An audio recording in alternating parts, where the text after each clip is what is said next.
December 7th, 1941, Oahu, Hawaii.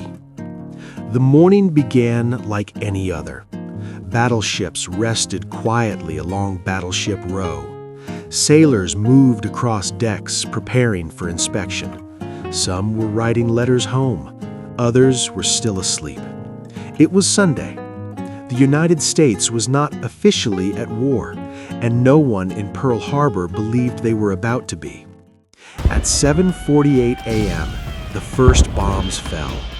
Within seconds, explosions tore through steel and concrete. Smoke filled the sky. Men ran through fire and debris. In just 90 minutes, more than 2,400 Americans would be dead. The Pacific Fleet would be shattered, and the United States would be forced into World War II. But Pearl Harbor was not a random act. It was the result of months of tension, strategic calculation, and one enormous gamble. To understand what happened that morning, we need to step back. In 1941, America was watching the world burn from a distance. Europe was already at war. Nazi Germany had conquered much of the continent. Britain was fighting alone. In Asia, Japan had been expanding aggressively for years. But inside the United States, public opinion was clear: stay out of it. The memory of World War I was still painful. The Great Depression had only recently ended. Millions of Americans believed another foreign war would only bring more suffering. President Franklin D. Roosevelt supported Britain quietly. Through programs like Lend-Lease, weapons and supplies were sent overseas. But officially, America remained neutral, at least on paper. Japan, however, was facing a crisis. It had built a growing empire across East Asia, but empire required resources: oil, steel, rubber, and Japan had very little of its own. When Japanese forces moved into French Indochina in 1941, the United States responded decisively. Japanese assets were frozen. Then came the oil embargo. For Japan, this was devastating. Nearly 80% of its oil came from the United States. Without oil, its navy would be useless, its air force grounded, its expansion finished. Japanese leaders faced a stark choice: abandon their ambitions or eliminate the obstacle. And the biggest obstacle in the Pacific was the U.S. Pacific Fleet at Pearl Harbor. Admiral Isoroku Yamamoto understood the risk. He knew Japan could not win a long war against the United States. America's factories, population, and industrial power were overwhelming. If war came, Japan had to strike first and strike hard. The plan was daring: send a carrier strike force across thousands of miles of open ocean, maintain total radio silence, launch a surprise attack on Pearl Harbor, cripple the Pacific Fleet in a single blow. 6 aircraft carriers, more than 350 aircraft, a level of coordination never attempted before. If it failed, Japan would face immediate retaliation. If it succeeded, Japan hoped America would hesitate. It was a calculated risk, built entirely on surprise.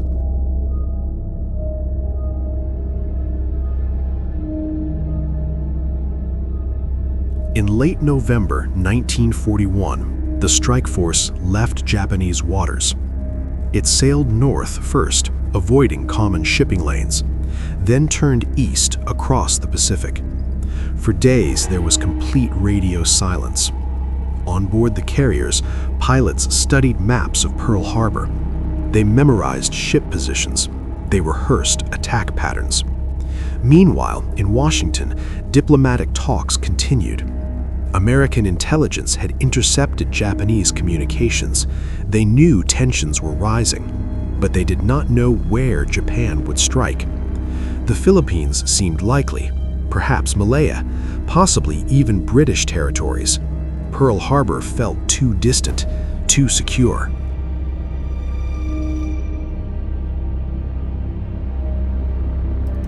On the morning of December 7th, something unusual happened.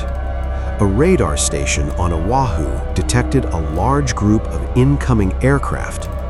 The report was passed along, but it was dismissed. Officials believed the blips represented American B-17 bombers arriving from the mainland. No general alarm was sounded. No ships were ordered to battle stations. And at that exact moment, the first wave of Japanese aircraft was already descending. At 7:48 a.m., Commander Mitsuo Fuchida sent a coded transmission. Tora, Tora, Tora.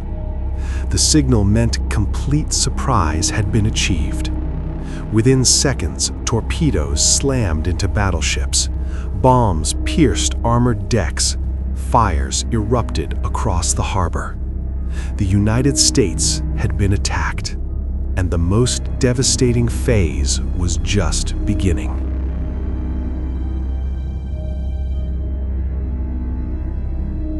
The first wave consisted of 183 aircraft, torpedo bombers, high-altitude bombers, dive bombers, fighter escorts.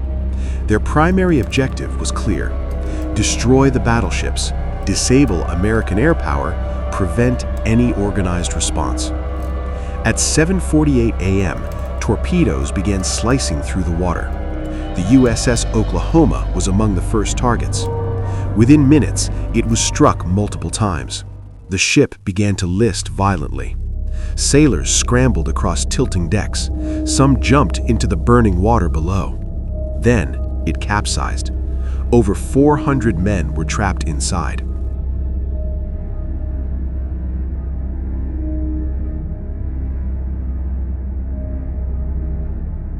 While battleships were being hit, Japanese dive bombers targeted American airfields.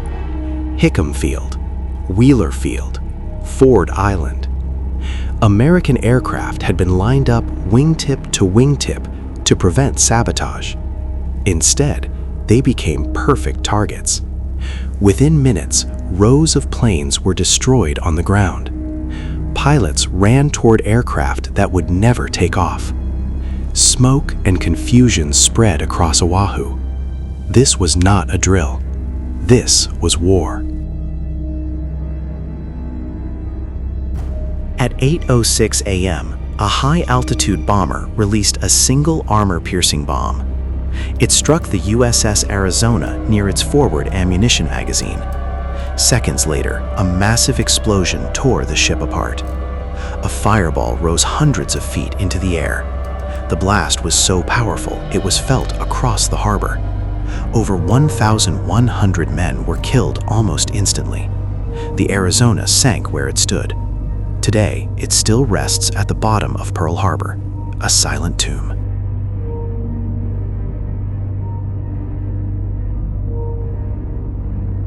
Despite the shock, American servicemen began fighting back. Anti-aircraft guns roared to life. Machine guns fired at diving aircraft. Sailors with no assigned battle stations picked up rifles and ammunition. Damage control teams tried to contain flooding. Some ships managed to get steam up in their boilers. The USS Nevada even attempted to leave the harbor, but as it moved toward open water, it became a prime target. Fearing it would block the harbor entrance if soaked, commanders ordered it beached. Across Pearl Harbor, acts of bravery unfolded in seconds. Men carried the wounded through burning corridors. Others stayed below deck, sealing compartments, knowing they might not escape.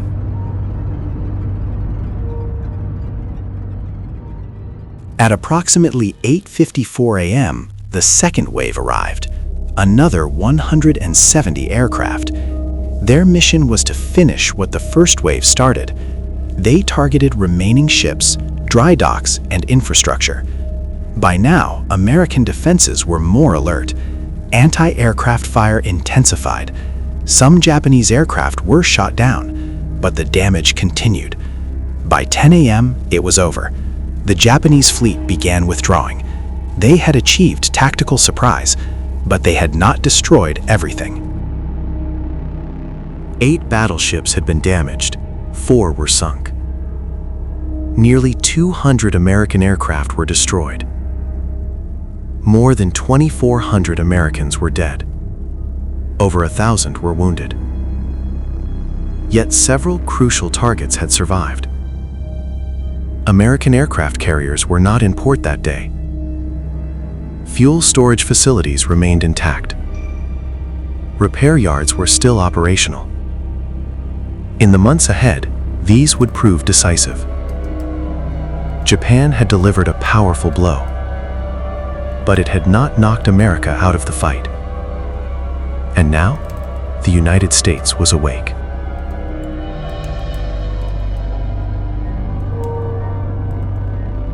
In the days after the attack, one question echoed across America. How did this happen? Was Pearl Harbor truly a complete surprise, or were there warning signs that had been missed? The truth is complicated. American intelligence had been monitoring Japanese communications for months.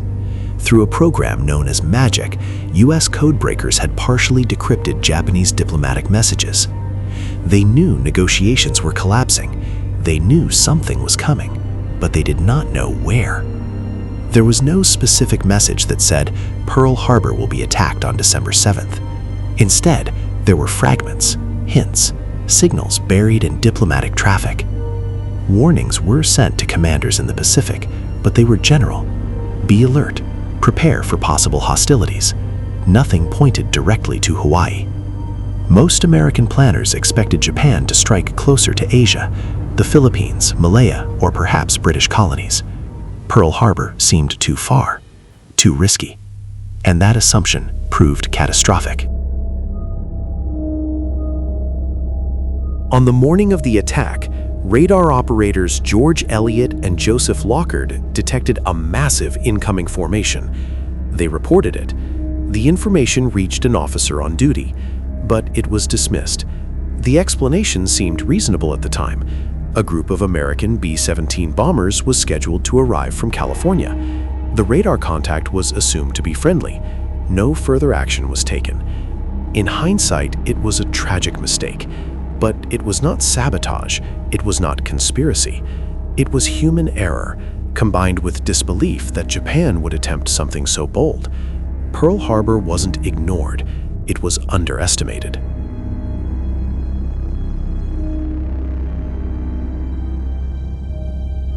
The day after the attack, President Franklin D. Roosevelt addressed Congress.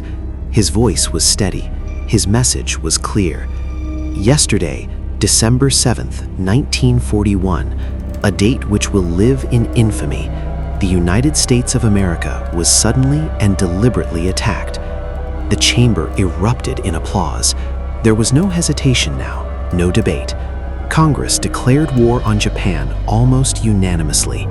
3 days later, Germany and Italy declared war on the United States. America was no longer watching the war from a distance. It was fully inside it.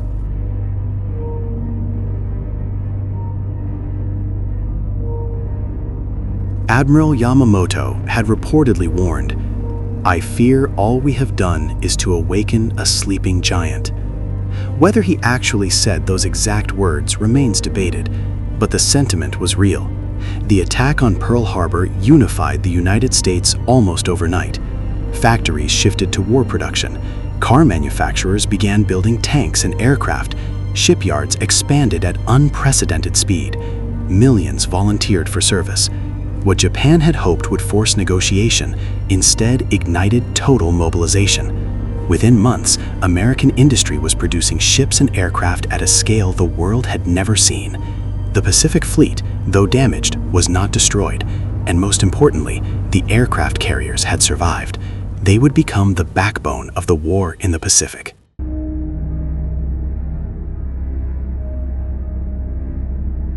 In the short term, Japan achieved tactical success. It crippled battleships, it stunned the American public, it bought time. But strategically, Pearl Harbor was a turning point in the wrong direction. The attack eliminated isolationism in the United States. It ensured total American commitment, and it transformed a regional conflict into a truly global war. What had been a struggle across Europe and Asia was now a world war in every sense. Today, the USS Arizona Memorial stands above the sunken battleship. Oil still rises slowly to the surface, sometimes called the Tears of the Arizona. More than 80 years later, Pearl Harbor remains one of the most defining moments in American history. It was not just an attack on a naval base. It was the moment the United States became a global military power. It marked the end of isolation and the beginning of America's role as a dominant force in world affairs. Pearl Harbor lasted 90 minutes. Its consequences lasted decades. History is rarely shaped by a single morning, but sometimes 90 minutes are enough to change the world.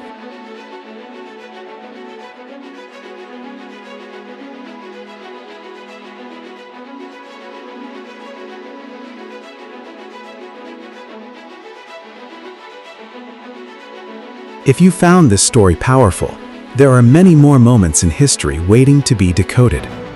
World War II was shaped by decisions, battles, and individuals that still influence our world today. Subscribe to WWII Decoded and join us as we break down the events that changed history. And if you'd like to support the channel, leaving a like helps more than you think. Thank you for watching.